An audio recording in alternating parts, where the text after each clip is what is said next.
Stop mencari uang, stop untuk menjadi produktif di era sekarang ini, semuanya sudah berakhir.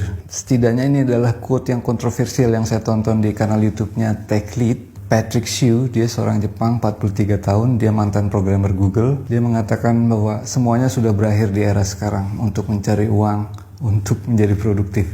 Akan ada hanya orang kaya dan orang miskin. Orang menengah akan hilang atau bahkan menjadi miskin di era sekarang ini. Ini kaum menengah atau middle class ini didefinisikan sebagai orang kebanyakan ya. Dia dari kecil sekolah, dia mendapatkan nilai bagus, kemudian lulus, mencari bekerja di kantor 9 to 5, berharap sampai pensiun. Dan ini era ini sudah berakhir, dia bilang, dengan banyaknya layoff atau PHK yang terjadi di semua startup teknologi, nggak cuma di Amerika tapi di seluruh dunia. Ini point of view-nya, fokusnya adalah dari mata dia sebagai programmer. Apps tidak bekerja lagi, APIs tidak bekerja lagi, semuanya sudah dikerjakan oleh AI. Kemudian ada pergeseran di sosial media, orang sudah tidak lagi percaya motivasi-motivasi, 7 cara menjadi kaya, 7 cara meningkatkan produktivitas.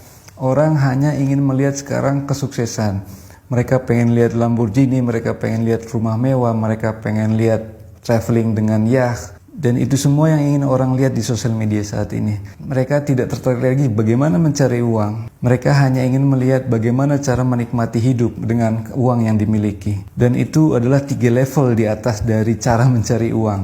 Yang pertama adalah mencari uangnya. Yang kedua adalah mendapatkan hal-hal tersebut yang bisa membuat vibe positif. Yang ketiga adalah memiliki waktu yang banyak untuk menikmati hal-hal tersebut. Dan ini juga terjadi pergeseran di cara orang bekerja. Orang tidak mau lagi bekerja 9 to 5. Sekarang perusahaan lebih suka outsourcing, lebih suka work from home, lebih suka kontrak. Tidak ada lagi sampai puluhan tahun seperti dulu sampai pensiun. Dan dia menganalogikan situasi sekarang ini seperti kapal Titanic yang sedang tenggelam. Bagaimanapun kerasnya kita, bersusah payahnya kita mencegah agar Titanic tidak tenggelam, tetap kapal itu akan tenggelam. Itu yang terjadi di semua negara sekarang, dia bilang. Satu-satunya cara adalah ya kita menyelamatkan diri. Kita memakai sekoci-sekoci kecil, perahu-perahu kecil untuk keluar dari kapal Titanic. Dan ini menarik buat saya karena walaupun pahit, apa yang dia katakan itu benar. Sekeras-kerasnya apapun kita bekerja sekarang, harganya sangat kecil dan hampir mustahil untuk lompat dari kemiskinan ke kemakmuran atau kaya. Itu yang terjadi sekarang. Tidak peduli berapa tahun kalian bekerja di satu perusahaan, akan sulit untuk loncat ke situasi kaya, dia bilang. Peluangnya sudah tidak ada saat ini. Begitupun sebagai wirausaha atau pengusaha akan sulit berkompetisi dengan startup yang memiliki AI, dia bilang. Sangat tidak mungkin individu-individu untuk menyaingi perusahaan-perusahaan besar seperti startup AI karena modalnya yang digunakan adalah sangat besar, data yang digunakan sangat besar dan tidak mungkin dimiliki oleh individu-individu.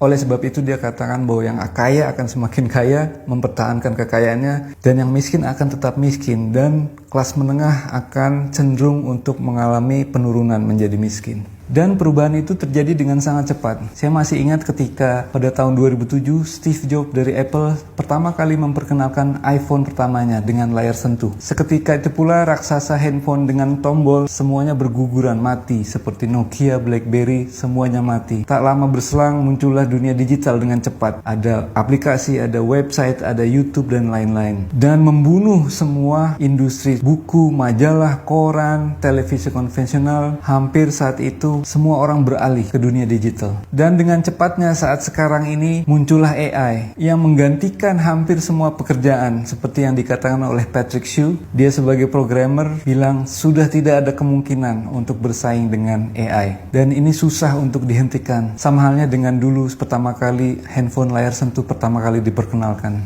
Dan dari menonton video ini ada beberapa hal positif yang saya ambil. Walaupun ini videonya sangat terdengar depresif ya. Tapi tetap ada poin-poin yang menarik buat saya.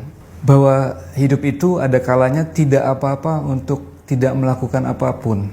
Karena memang situasinya tidak pas. Sekuat apapun, sekeras apapun kita mencoba, kadang kita tidak memenuhi hasil yang kita inginkan. Dan itu alami dan wajar.